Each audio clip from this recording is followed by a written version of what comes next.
ધોરણ 9 chapter 7 સ્વાતંત્ર્યોત્તર Bharat. British પાર્લામેન્ટે Hind સ્વાતંત્ર્ય ધારો જુલાઈ 1947માં પસાર કર્યો। આ ધારાની જોગવાઈ અન્વયે હિન્દનું ભારતીય સંઘ અને પાકિસ્તાન સંઘ એમ બે રાષ્ટ્રો અસ્તિત્વમાં આવ્યા।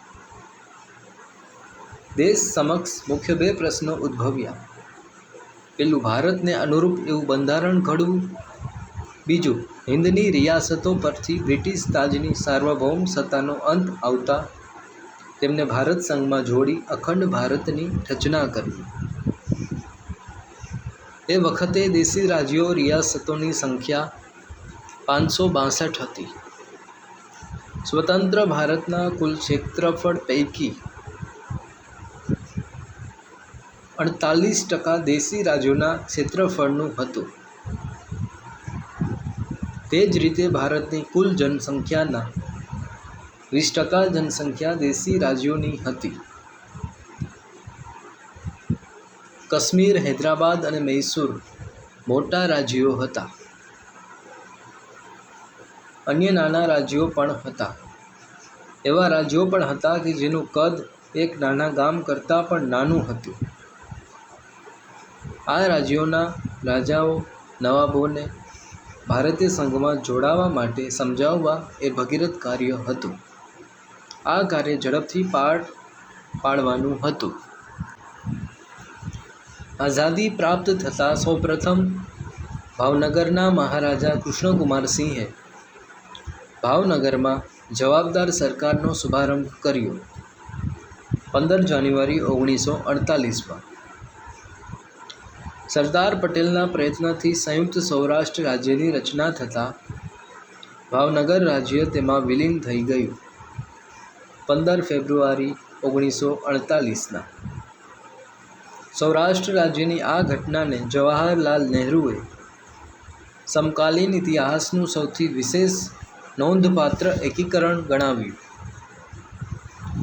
સ્વતંત્રતા મેળવ્યા બાદ તત્કાલીન નાયબ વડાપ્રધાન અને ગૃહપ્રધાન સરદાર વલ્લભભાઈ પટેલે દેશી રાજાઓને અપીલ કરી કે તેમના શાસન હેઠળની પ્રજા અને ભારતીય સંઘના હિતમાં તેઓ પોતાના રાજ્યોને સ્વેચ્છાએ ભારતીય સંઘમાં જોડાવા સંમતિ આપે।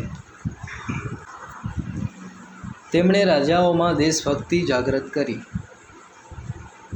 વ્યવહારો બુદ્ધિથી તેમણે લગભગ બધા દેશી રાજ્યોનું ભારતમાં વિલીનીકરણ પ્રક્રિયા આરંભી। રાજા રજવાડા એક મજબૂત, અખંડ અને સમૃદ્ધ ભારતનો પાયો નાખવામાં પોતાનો સહકાર આપે તેમ જણાવ્યું। તેમના હકો અને હિતોના રક્ષણની પણ સરદાર પટેલે ખાતરી આપી। સરદાર પટેલ અને તેમના સચિવ વીપી મેનનની સહાયથી જોડાણ ખત અને જૈસે થે કરારનો મુસદ્દો તૈયાર કરવામાં આવ્યો હતો। તેને સંબંધિત પ્રધાનો અને રાજાઓની સંયુક્ત સમિતિએ તેને આખરી સ્વરૂપ આપ્યું। રાજાઓને આ મુસદ્દાથી સંતોષ થયો। હૈદરાબાદ, જૂનાગઢ અને કાશ્મીર સિવાય તમામ 559 રાજ્યોએ તેનો સ્વીકાર કરી ભારતીય સંઘમાં પોતાના રાજ્યને વિલીન કરી દીધા। હૈદરાબાદ, જૂનાગઢ અને કાશ્મીરનું જોડાણ। હૈદરાબાદ દક્ષિણ ભારતમાં આવેલ હૈદરાબાદ રાજ્યના નિઝામે પોતાના રાજ્યને 15 ઓગસ્ટના રોજ સ્વતંત્ર જાહેર કર્યું। તેની ભૌગોલિક પરિસ્થિતિને ધ્યાને લેતા તેણે ભારત સાથે જોડાવું જોઈએ। તે ચારે બાજુથી ભારતીય સંઘના પ્રદેશોથી ઘેરાયેલ હોવાથી તે એક સ્વતંત્ર રાજ્ય તરીકે ટકી શકશે નહીં તેમ તેનું ધ્યાન દોરવામાં આવ્યું। પણ નિઝામે સ્પષ્ટતા આપી કે જો દેશના ભાગલા પડશે તો ભૌગોલિક કારણસર તે પાકિસ્તાનમાં અને વૈચારિક કારણસર ભારતમાં નહીં જોડાય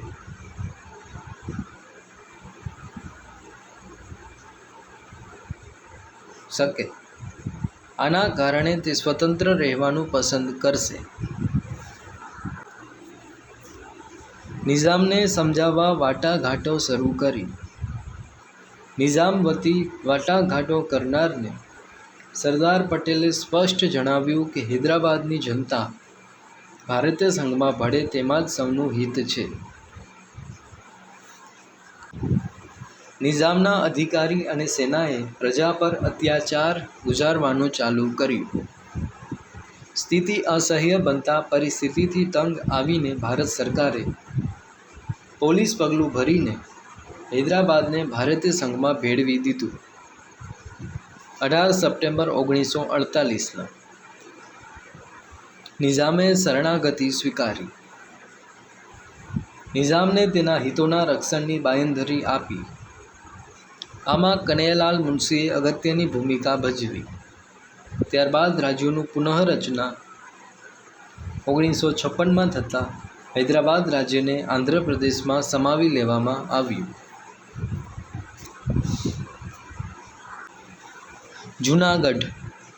જૂનાગઢ સૌરાષ્ટ્રમાં આવેલ છે. તેના નવાબે પોતાના રાજ્યને પાકિસ્તાન સાથે જોડાણ ખત લખી આપ્યું. પાકિસ્તાને મંજૂરી પણ આપી દીધી.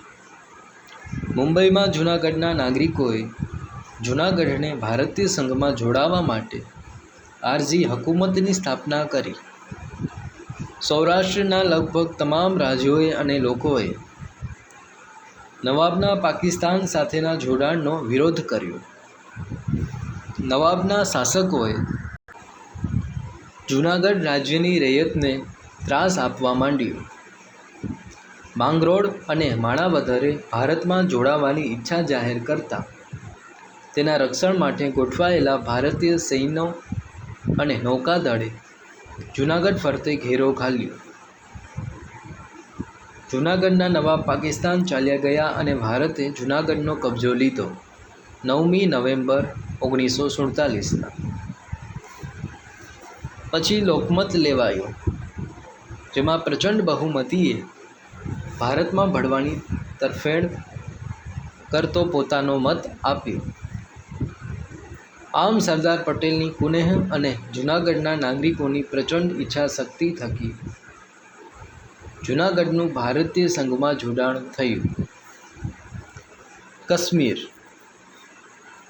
કાશ્મીરના મહારાજા હરિસિંહ ડોગરાએ ભારત સાથેના જોડાણ ખત પર સહી કરેલ ન હતી. આ દરમિયાન કાશ્મીર પોતાની સાથે જોડાઈ જાય તે માટે પાકિસ્તાને કાશ્મીર પર આક્રમણ કર્યું. આક્રમણ, અત્યાચાર, લૂંટફાટ થતાં રાજા હરિસિંહે ભારતની લશ્કરી મદદ માંગી, પણ તેણે જોડાણ ખત પર સહી કરી ન હતી. આથી તેને સહી કરવા ભારત તરફથી જણાવવામાં આવ્યું. હરિસિંહે તાબડતોડ જોડાણ ખત પર સહી કરી. ભારતીય લશ્કરે તાત્કાલિક કાશ્મીર જઈને તેનું રક્ષણ કર્યું, પણ તે સમય દરમિયાન કાશ્મીરના ત્રીજા ભાગ પર પાકિસ્તાને કબજો જમાવ્યો હતો. ભારતે પાકિસ્તાન વિરુદ્ધ સંયુક્ત રાષ્ટ્રોની સલામતી સમિતિમાં ફરિયાદ કરી. સલામતી સમિતિએ યુદ્ધ વિરામ કરવાનું જણાવ્યું. હજુ આજે પણ કાશ્મીર, જમ્મુ કાશ્મીર અને લદ્દાખ કેન્દ્રશાસિત પ્રદેશના કેટલાક ભાગ ઉપર પાકિસ્તાનનો અંકુશ છે, પરંતુ તે પ્રદેશ કાયદેસર રીતે ભારતનો ભાગ છે. તે હકીકત નિર્વિવાદ છે અને ભારત પાકિસ્તાન વચ્ચેના સંબંધોમાં આજે પણ એ સળગતો પ્રશ્ન છે. આમ 1948ના અંત પહેલાં ભારતમાં રાજકીય એકતા સિદ્ધ થઈ તથા ઐતિહાસિક એવી અહિંસક ક્રાંતિ સર્જાઈ. ફ્રેન્ચ અને પોર્ટુગીઝ હસ્તકના સંસ્થાનોનું ભારત સંઘમાં જોડાણ. 26મી જાન્યુઆરી 1950 સુધીમાં ભારતના દેશી રાજ્યો, રિયાસતોનું ભારતીય સંઘમાં જોડાણ થઈ ચૂક્યું હતું, પરંતુ યુરોપીય સામ્રાજ્યવાદના કારણે રહ્યા સહ્યા એવા પ્રદેશો ફ્રેન્ચો અને પોર્ટુગીઝોના તાબા હેઠળ હતા. ભારતે સ્વતંત્રતા પ્રાપ્ત થતાં ફ્રાન્સ અને પોર્ટુગીઝ સરકારોને તેમના તાબામાં રહેલા ભારતીય પ્રદેશો ભારતને સુપરત કરવા અનુરોધ કર્યો. ભારતને સ્વતંત્રતા મળી તે સમયે ફ્રેન્ચોના તાબા હેઠળના પ્રદેશોના લોકોની તીવ્ર ઈચ્છા ભારતીય સંઘ સાથે ભળી જવાની હતી. માટે તેમણે સ્વતંત્ર થવા લડતો ચલાવી. ફ્રેન્ચ પોર્ટુગીઝ સત્તાવાળાઓએ લડતને કચડી નાખવાના પ્રયાસો કર્યા. ફ્રેન્ચોનું આવું વલણ જોઈ પોંડિચેરીમાં લોકોએ વિશાળ સભા યોજી ફ્રેન્ચ સરકારને ભારત છોડોનું એલાન આપ્યું. 1948માં ઈસવીસન 1950 સુધી ફ્રાન્સ અને ભારત વચ્ચે શાંતિમય સમાધાન માટે વાટાઘાટો ચાલતી રહી. યનમમાં લોકોએ 1954ના રોજ મુક્તિસેના રચી તેનો વહીવટ પોતાના હસ્તક લઈ લીધો. ફ્રાન્સે લોકોનો મિજાજ અને ભારતીય સંઘ સાથે જોડાવાની તીવ્ર ઈચ્છા 13 ઓક્ટોબર 1954માં તથા સમયને પારખી લઈ પોતાના સંસ્થાનો ભારતને સુપરત કરવા, વાટાઘાટોને અર્થપૂર્ણ બનાવવા, સંસ્થાનોનો કબજો ભારતને સોંપવાનું સ્વીકાર્યું. ફ્રેન્ચ સરકારે તેના 5 સંસ્થાનો પોંડિચેરી, કરાઈકલ, ચંદ્રનગર, માહે અને યનમ ભારતને સોંપી દીધા. ભારત સરકારે આ પ્રદેશોનો વહીવટ પોતાના હસ્તક લઈ લીધો અને તેને કેન્દ્રશાસિત સંઘીય પ્રદેશ તરીકે દરજ્જો આપી દીધો, જે હાલ ચાલુ છે. ભારતના રાજ્યોની પુનઃરચના થતાં પોંડિચેરી અને કરાઈકલ તમિલનાડુમાં, માહે કેરળમાં, યનમ આંધ્રપ્રદેશમાં અને ચંદ્રનગર પશ્ચિમ બંગાળમાં છે. આ બધા પ્રદેશોનું વહીવટી મથક પુડુચેરી છે. ગોવા, દીવ, દમણનું જોડાણ 15મી ઓગસ્ટ 1947થી અનેક રાજકીય પક્ષો અને સત્યાગ્રહી જૂથોએ ગોવા, દીવ અને દમણમાં પ્રવેશ કર્યો, જેમાં ત્યાંની સરકાર દ્વારા અત્યાચાર થતા ગોવા મુક્તિ આંદોલનમાં સત્યાગ્રહીઓ શહીદ બન્યા. પોર્ટુગીઝ સત્તાવાળાઓની અત્યાચાર નીતિ વધી ગઈ, આથી ગોવામાં પરિસ્થિતિ સ્ફોટક બની. છેવટે ભારત સરકારે જનરલ ચૌધરીની આગેવાની હેઠળ ઓપરેશન વિજય શરૂ કરતા ભારતીય લશ્કરી દળોએ ગોવા, દીવ અને દમણમાં પ્રવેશ કર્યો. 18 ડિસેમ્બર 1961માં પોર્ટુગીઝોની લશ્કરી ટુકડીઓ પીછેહઠ કરતી ગઈ. સ્થાનિક પ્રજાએ ભારતીય સેનાને સહકાર આપી સ્વાગત કર્યું અને ગોવાના પોર્ટુગીઝ ગવર્નર જનરલ ડી સિલ્વાએ 19મી ડિસેમ્બરે રાત્રે શરણાગતિ સ્વીકારી. આમ ગોવા, દીવ, દમણમાંથી પોર્ટુગીઝ શાસનનો અંત આવ્યો અને ભારતનો તિરંગો ફરકાવ્યો અને ભારતની ધરતી પરથી પશ્ચિમી સામ્રાજ્યવાદનો અંત આવ્યો.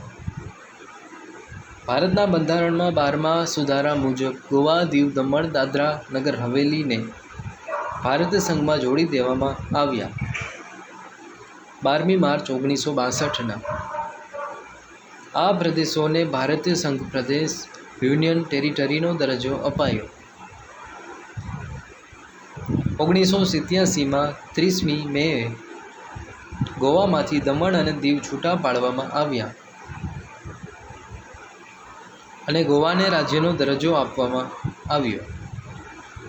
દાદરા નગર હવેલીનું મુખ્ય મથક સિલવાસા અને દમણ અને દીવનું મુખ્ય મથક દમણ છે. ગોવાનું મુખ્ય મથક પણજી છે. નવા રાજ્યોની રચના. ભારત સ્વતંત્ર થયું. દેશી રાજ્યો રિયાસતોના એકીકરણ અંગે માહિતી મેળવી.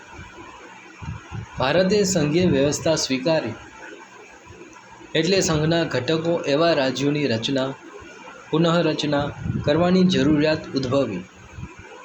અગાઉના બ્રિટિશ પ્રાંતો અને રિયાસતોના એકીકરણ થવાથી રાજ્યોનું 4 વર્ગોમાં વિભાજન કર્યું જે નીચે પ્રમાણે છે. અ વર્ગના રાજ્યોમાં મુંબઈ, આસામ, આંધ્ર, પંજાબ, ઉત્તર પ્રદેશ, બિહાર, મદ્રાસ, ઓરિસ્સા અને પશ્ચિમ બંગાળનો સમાવેશ થતો હતો. બ વર્ગના રાજ્યોમાં જમ્મુ કાશ્મીર, હૈદરાબાદ, મૈસૂર, મધ્ય ભારત, રાજસ્થાન, સૌરાષ્ટ્ર, ત્રાવણકોર, કોચીન અને PEPSU, Patiala and East Punjab states union એમ 8 રાજ્યોનો સમાવેશ થયો હતો.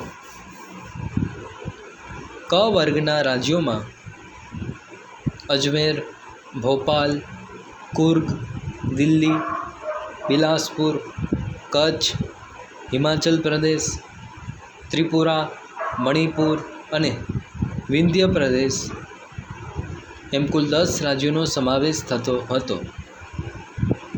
ડ વર્ગના રાજ્ય તરીકે અંદમાન અને નિકોબાર ટાપુઓનો સમાવેશ કરવામાં આવ્યો હતો. આ બધા રાજ્યો ભારતીય સંઘના અભિન્ન ભાગ હતા. આ 4 પ્રકારના રાજ્યોનો દરજ્જો એકસરખો ન હતો. ભારતના રાજ્ય બંધારણનો અમલ 1950માં થયો તે વખતે આગળ દર્શાવ્યા પ્રમાણે 4 પ્રકારના રાજ્યો હતા. પરંતુ આ વ્યવસ્થા કામચલાઉ હતી, કાયમી ન હતી. ભાષાના ધોરણે રાજ્યની રચના કરવાની માંગણી સમગ્ર દેશમાં ઉદ્ભવી. આથી 1953માં જવાહરલાલ નહેરુએ સંસદમાં રાજ્ય પુનર્રચના પંચ નીમવાની જાહેરાત કરી, જેમાં સર્વોચ્ચ અદાલતના પૂર્વ ન્યાયમૂર્તિ ફઝલ અલી ચેરમેન અને બીજા 2 સભ્યોમાં હૃદયનાથ કુંજરુ અને કે.એમ. પનિકર નિમ્યા. રાજ્ય પુનર્રચના પંચે સમગ્ર દેશમાં વિવિધ પ્રજાકીય અભિપ્રાયો, મંતવ્યો, રજૂઆતો, મુલાકાતો, પત્ર વ્યવહાર દ્વારા પ્રજાના સૂચનો પ્રાપ્ત કરી પંચે ભલામણો કરી. ઉપરાંત મુંબઈનું દ્વિભાષી રાજ્ય રચાય, જેમાં મહારાષ્ટ્ર, ગુજરાત અને સૌરાષ્ટ્ર પ્રદેશ હોય અને તેની રાજધાની મુંબઈ હોય તેવો નિર્ણય લેવામાં આવ્યો. આ બધી ભલામણો સાથેનો ખરડો લોકસભા અને રાજ્યસભામાં મંજૂર થતાં તેને રાષ્ટ્રપતિની સંમતિ લઈ 1956માં ધારો બનાવાયો. આમ જૂના અ, બ, ક અને ડ પ્રકારના રાજ્યો નાબૂદ કરી ભારતના બંધારણના પ્રથમ પરિશિષ્ટમાં સુધારા કરવામાં આવ્યા અને એને સ્થાને ઘટક રાજ્યો અને કેન્દ્રશાસિત પ્રદેશો એવા 2 વર્ગો પાડ્યા. જે નવા 14 ઘટક રાજ્યો રચાયા તે આંધ્ર, આસામ, ઓરિસ્સા, કર્ણાટક, કેરળ, ઉત્તર પ્રદેશ, જમ્મુ કાશ્મીર, પશ્ચિમ બંગાળ, પંજાબ, મદ્રાસ, બિહાર, મધ્યપ્રદેશ, મુંબઈ અને રાજસ્થાન હતા. જે 5 સંઘ પ્રદેશો રચાયા તે દિલ્હી, હિમાચલ પ્રદેશ, મણિપુર, ત્રિપુરા, લક્ષદ્વીપ ટાપુઓ હતા. છેવટે કેન્દ્ર સરકારને મુંબઈ પુનઃરચના ધારો ઈસવીસન 1960માં પસાર કરવાની ફરજ પડી. 1960ના એપ્રિલની 25મી તારીખે તેને માન્યતા મળી અને મહારાષ્ટ્ર રાજ્યની રાજધાની મુંબઈ નક્કી કરાઈ. ગુજરાતનું સૌરાષ્ટ્ર અને કચ્છ સહિતનું નવું રાજ્ય 1 મે 1960માં બન્યું. આ દિનને ગુજરાતના સ્થાપના દિન તરીકે ઉજવીએ છીએ. આસામ, મેઘાલય, ત્રિપુરા, મણિપુર, અરુણાચલ, મિઝોરમ, નાગાલેન્ડ જેવા 7 રાજ્યોને 7 બહેન 7 સિસ્ટર્સ તરીકે ઓળખાતા રાજ્યોની રચના થઈ. મોટા રાજ્યોમાંથી નાના અલગ રાજ્યો રચવાની માંગણી સતત ચાલુ રહી.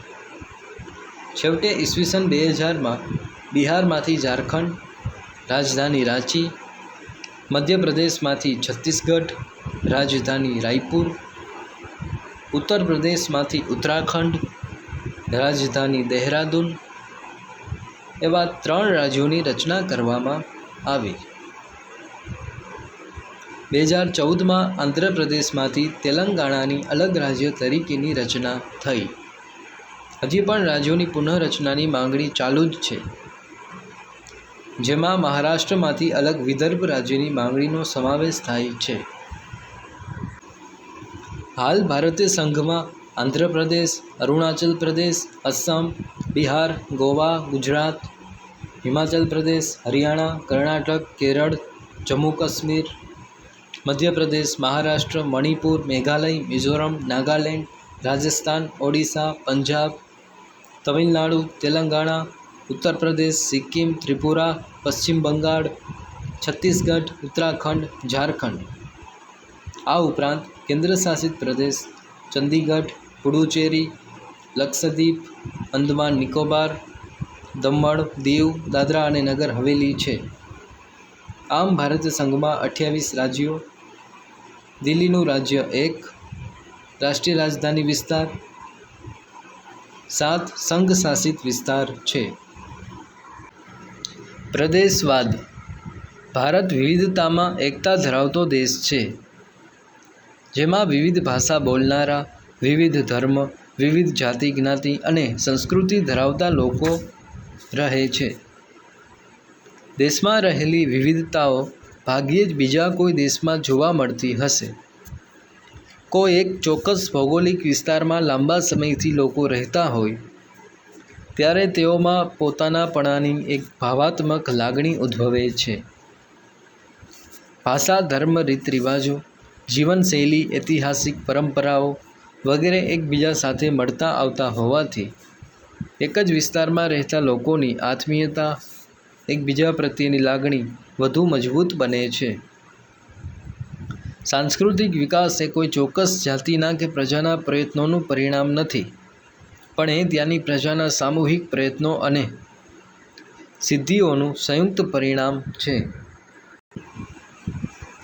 પ્રદેશવાદને ઉત્તેજન આપવા કે તેનો વ્યાપ વધારવા અમુક નેતા, આગેવાનો, કેટલાક તોફાની તત્વો લોકોની લાગણીઓને બહેકાવવાની કામગીરી કરતા હોય છે. આમ પ્રદેશવાદની વૃત્તિઓને જગાડનારા અને તેને ઉત્તેજિત કરનારા તથા બહેકાવનારા પરિબળો દેશની રાષ્ટ્રીય એકતા માટે નુકસાનકારક છે. વ્યક્તિનો વિકાસ સાધવા માટે મહત્વાકાંક્ષા હોય તે સારી વાત છે. તેને સિદ્ધ કરવા પ્રેરણા પૂરી પાડવી જરૂરી છે. અન્ય વ્યક્તિને નુકસાન પહોંચાડી ન શકાય. આવી ભાવનાથી પ્રદેશનો વિકાસ સર્વાંગી બની શકતો નથી. વળી જો તે ઉગ્ર સ્વરૂપ ધારણ કરે તો અનિશ્ચિતતા નોતરે છે. પોતાના પ્રદેશ અને રાષ્ટ્રને નુકસાન પહોંચે તેવા કાર્યો ન કરવા જોઈએ. સમગ્ર દેશનું હિત જોવું જરૂરી છે. દેશમાં સ્વતંત્રતા પ્રાપ્ત થયા પછી પ્રદેશ કરતાં રાષ્ટ્રનું સ્થાન ઊંચું રહેવું જોઈએ. ભારતીય સમાજમાં વિદેશી પ્રજાઓનું અને તેમના સાંસ્કૃતિક મૂલ્યોનું એક પ્રકારનું સમન્વયીકરણ થયું, પણ સાથે સાથે તે બધી પ્રજા જે પ્રદેશોમાં વસવાટ કરીને કાયમ રહેવાથી ત્યાંની ભૂમિ માટે એક પ્રકારનો લગાવ લાગણી જન્મ્યા, જેને પ્રદેશવાદની ભાવના કહીએ છીએ. આવી લાગણી કે ભાવના થવી તે લાંબા ગાળાની પ્રક્રિયાનું પરિણામ હતું. સમય જતાં પ્રદેશવાદની લાગણીમાં સંકુચિતતા પેદા થવા લાગી. પ્રદેશવાદના ઉદ્ભવ અને વિકાસ માટે ભાષા, જાતિ અને ધર્મ એ 3 પરિબળોને મહત્ત્વના ગણાવી શકાય. ભાષાવાદે પ્રાદેશિકવાદને ઉત્તેજન આપ્યું છે. ઉત્તર ભારતમાં હિન્દી ભાષા અને દક્ષિણ ભારતમાં બિન હિન્દી ભાષાથી પ્રદેશવાદની માંગણી તીવ્ર બની છે. ભારતમાં પ્રદેશવાદની ઉગ્રતા તો દેશમાં ભાષાવાર રાજ્યોની પુનઃરચના કરવા રચાયેલા પંચની સ્ટેટ રીઓર્ગેનાઇઝેશન કમિશન ભલામણો મુજબ કેટલાક ફેરફાર સાથે ઘડાયેલા ધારા અને તેનો અમલ કરાયા પછીના સમયમાં જોવા મળી. ધર્મ અને જાતિ. ભારતમાં વિવિધ ધર્મ પાળતા લોકો વસવાટ કરે છે. કેટલાક રાજ્યોમાં કોઈ એક જ કોમની બહુમતીવાળી પ્રજા પોતાનો ધર્મ પાળીને રહે છે.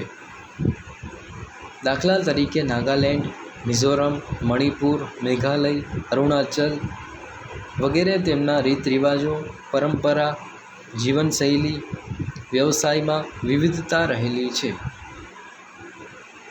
આસામમાં બોડો જાતિના લોકો પોતાના અલગ પ્રદેશ માટે ઉગ્ર આંદોલન ચલાવી રહ્યા છે. ત્યાં ઉલ્ફા ઉગ્રવાદીઓ પણ સક્રિય છે.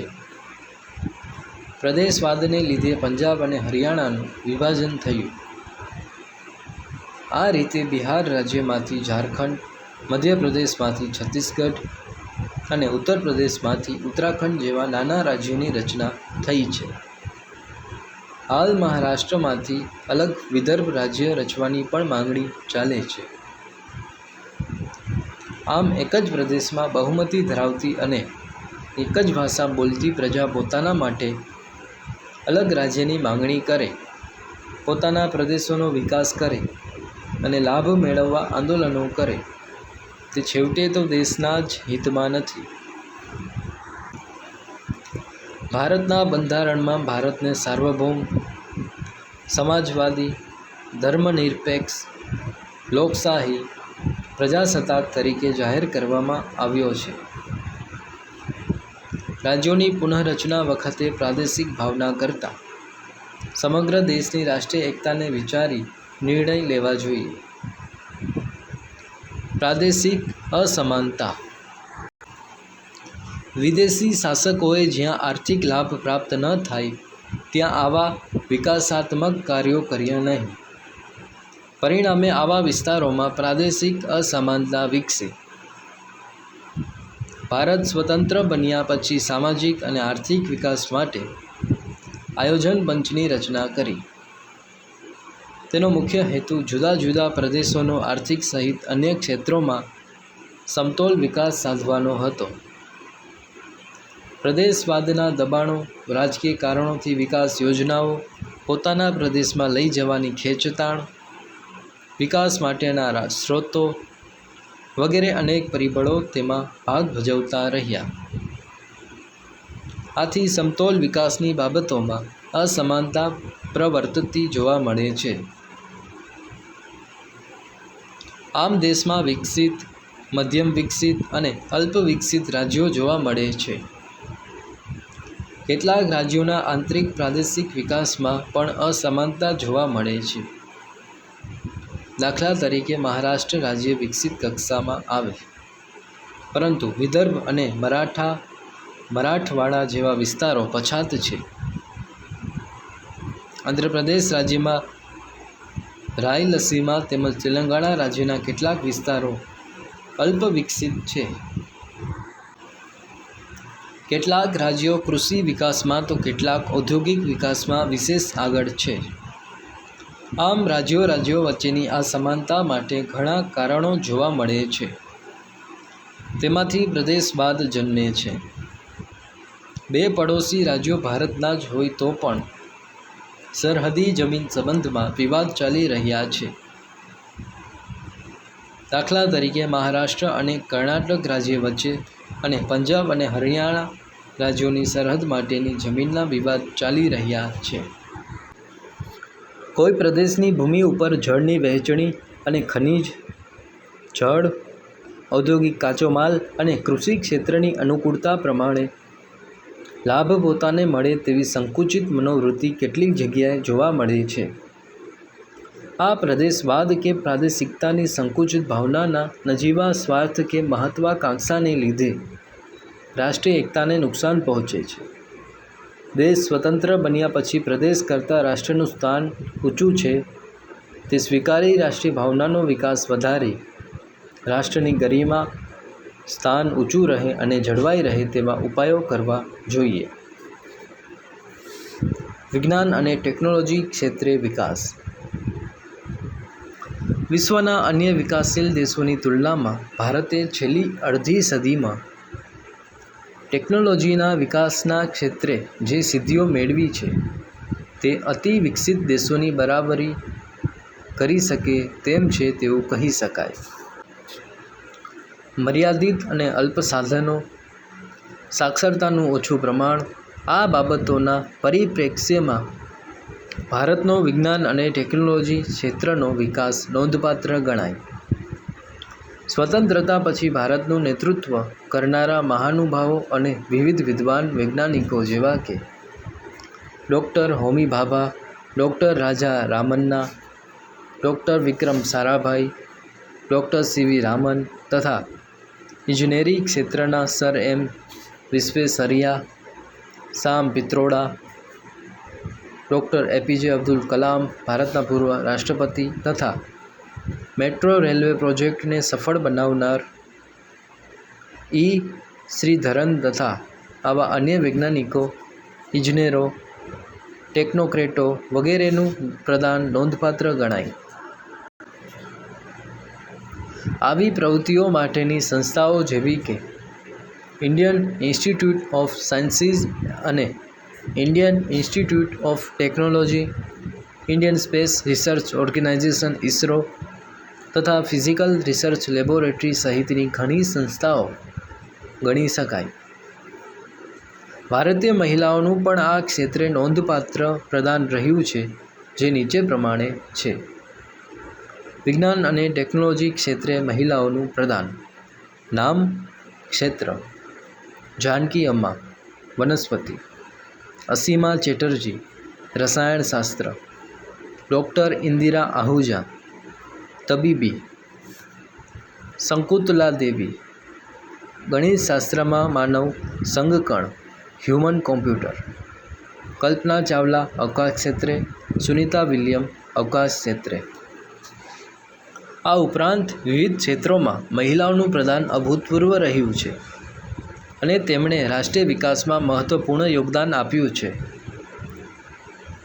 સ્વતંત્રતા વખતે અનાજ માટે પરાવલંબી રહેતા આપણા દેશમાં આઝાદી પછી નોંધપાત્ર વસ્તી વધારો થવા છતાં કૃષિ ક્ષેત્રે ભારતમાં થયેલ હરિયાળી ક્રાંતિના પરિણામે અનાજ ઉત્પાદન ક્ષેત્રે ભારતનું સ્વાવલંબન મહત્ત્વની સિદ્ધિ ગણી શકાય.